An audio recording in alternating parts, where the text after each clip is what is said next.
ان میں سے کچھ تو مشہور ہیں، مثلا ہر نماز کے آخری تشہد میں، نماز جنازہ کی دوسری تکبیر کے بعد اور خطبہ جمعہ وغیرہ میں، اور ان کے علاوہ مزید کچھ مواقع یہ ہیں کہ جیسے دعا سے پہلے حضرت فضالہ بن عبید رضی اللہ تعالیٰ عنہ بیان کرتے ہیں کہ نبی کریم صلی اللہ علیہ وآلہ وسلم نے ایک شخص کو نماز میں دعا کرتے ہوئے سنا، اس نے آپ صلی اللہ علیہ وآلہ وسلم پر درود نہ بھیجا، چنانچہ آپ صلی اللہ علیہ وآلہ وسلم نے فرمایا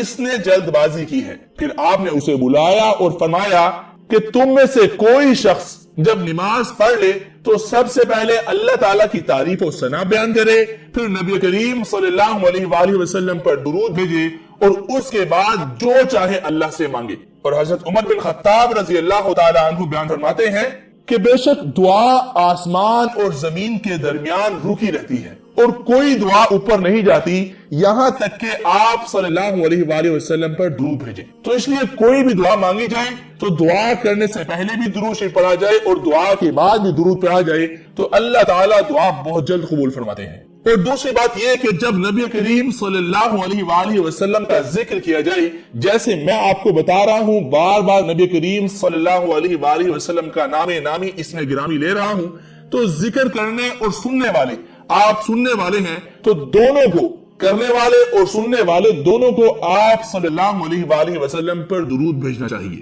کیونکہ نبی کریم صلی اللہ علیہ وآلہ وسلم کا ارشاد ہے اس آدمی کی ناک خاک میں ملے جس کے پاس میرا ذکر کیا گیا اور اس نے مجھ پر درود نہ بھیجا۔ تو اس لیے آپ پر بھی یہ ضروری بنتا ہے کہ آپ بھی اپنی زبان مبارک سے ایک مرتبہ صلی اللہ علیہ وآلہ وسلم لازمی بول دیں، کیونکہ حدیث کا مفہوم ہے کہ بخیل ہے وہ شخص جس کے پاس میرا ذکر کیا جائے اور وہ مجھ پر درود نہ بھیجے۔ حضرت اوس بن اوس رضی اللہ تعالی عنہ سے روایت ہے کہ رسول اللہ صلی اللہ علیہ وآلہ وسلم نے جمعہ کی بعض خصوصیات ذکر کرنے کے بعد ارشاد فرمایا کہ تم اس دن مجھ پر زیادہ درود بھیجا کرو کیونکہ تمہارا درود مجھ پر پیش کیا جاتا ہے۔ تو صحابہ کرام رضی اللہ تعالی عنہم اجمعین نے کہا اے اللہ کے رسول صلی اللہ علیہ وآلہ وسلم، ہمارا درود آپ پر کیسے پیش کیا جائے گا جبکہ قبر میں آپ کا جسد اطہر تو بوسیدہ ہو جائے گا؟ رسول اکرم صلی اللہ علیہ وآلہ وسلم نے جواب دیا کہ بے شک اللہ تعالیٰ نے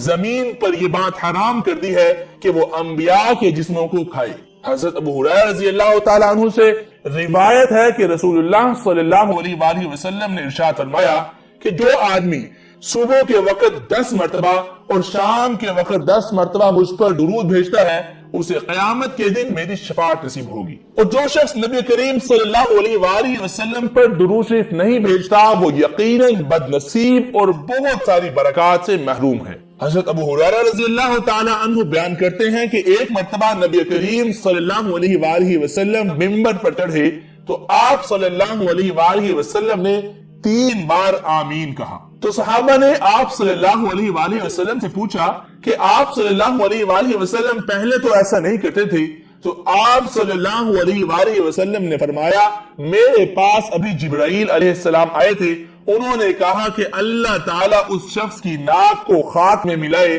اور ایک روایت میں اس کی جگہ ایسا آتا ہے کہ اللہ تعالیٰ اسے اپنی رحمت سے دور کرے کہ جو ماہ رمضان کو پالے اور اس کی مغفرت نہ کی جائے۔ تو میں نے کہا آمین۔ دیکھیں نبی کریم صلی اللہ علیہ وآلہ وسلم نے پوری زندگی میں 3 بد دعاؤں پہ صرف آمین کہا ہے، ورنہ پوری زندگی نبی کریم صلی اللہ علیہ وآلہ وسلم نے اپنی اس گناہگار امت کے لیے ہمیشہ دعائیں ہی دعائیں کی ہیں اور رحمتیں ہی اور عافیتیں ہی مانگی ہیں، لیکن ان 3 مواقع پر کہ جب رمضان کو پارے اور اس کی مغفرت نہ کی جائے تو میں نے کہا آمین۔ اور پھر دوسری مرتبہ جبرائیل علیہ السلام نے کہا کہ اللہ تعالیٰ اس شخص کی ناک کو خاک میں ملائے جو والدین کو یا ان میں سے کسی ایک کو بڑھاپے کی حالت میں پالے اور ان کی خدمت کر کے جنت میں داخل نہ ہو، تو میں نے کہا آمین۔ پھر تیسری مرتبہ جبرائیل علیہ السلام نے کہا کہ اللہ تعالیٰ اس شخص کی ناک کو خاک میں ملائے کہ جس کے سامنے آپ صلی اللہ علیہ وآلہ وسلم کا ذکر کیا جائے اور وہ آپ صلی اللہ علیہ وآلہ وسلم پر درود نہ بھیجے، تو میں نے کہا آمین۔ اور حضرت ابن عباس رضی اللہ تعالی عنہ سے روایت ہے کہ نبی کریم صلی اللہ علیہ وآلہ وسلم نے ارشاد فرمایا کہ جو شخص مجھ پر درود بھیجنا بھول جائے وہ جنت کے راستے سے ہٹ گیا۔ دوستو درود شریف ایک مختصر سی عبادت ہے، آپ صرف اس مختصر درود کو ہی اپنا کثرت سے پڑھنے کا معمول بنا لیجئے، وظیفہ بنا لیجئے، کہ صلی اللہ علیہ وآلہ وسلم صلی اللہ علیہ وآلہ وسلم، انشاءاللہ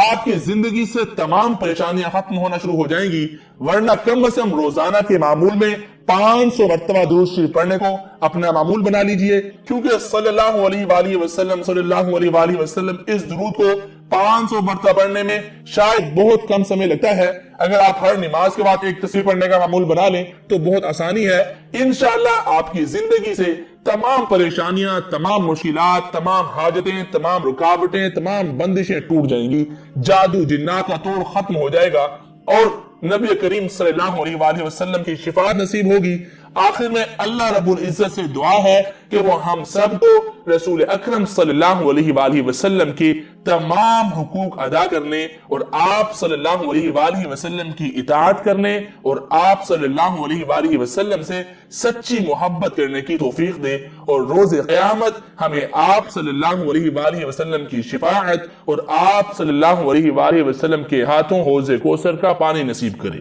آمین ثم آمین۔